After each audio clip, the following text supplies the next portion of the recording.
That's the latest from Downing Street. You're watching BBC News.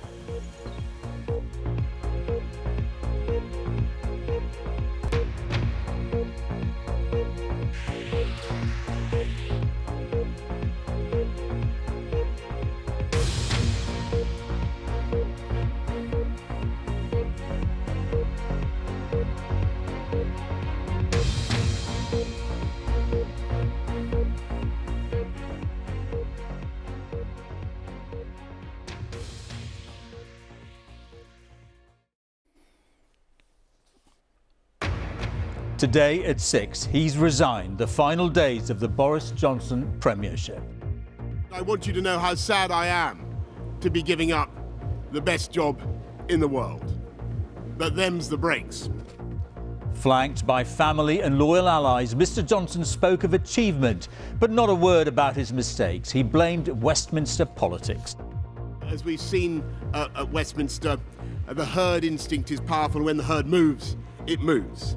And my friends, in politics, no one is remotely indispensable. The end looked inevitable as yet more resignations left his authority in tatters.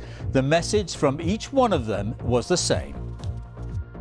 For me, the elastic snapped, and that's why I resigned this morning, and I sent a message to the Prime Minister, very respectfully and politely, suggesting that he should go. Mr Johnson has assembled a new cabinet. He wants to stay in number 10 till there is a new Conservative leader. And arguments raged all day about just how long Boris Johnson can stay in Downing Street. Tonight he's promising any big decisions will be left to the next Prime Minister. Just over 2 years ago, Boris Johnson was riding high, but today he leaves a country divided about his legacy. I think he's lied and been found out, and I think he should go. I don't think he's not credible anymore. I think he did a marvellous job. What he's done for the country, people don't realise. Who else could have done that? Who could have passed Brexit? Also this hour, foreign ministers arrive for the G20 meeting, the first with Russia since the start of the Ukraine war. And Alagiah makes history as she reaches the Wimbledon final.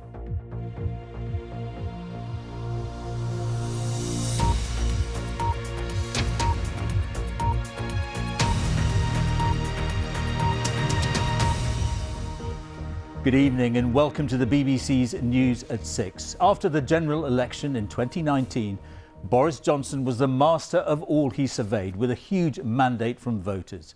Today he is on his way out, his authority evaporated and his integrity in doubt. Speaking outside Downing Street, he made it clear that he wanted to stay, saying it was his duty, but blamed what he called the Westminster herd instinct for forcing him out.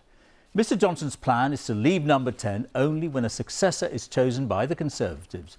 But opposition parties and some in his own party believe he should go sooner.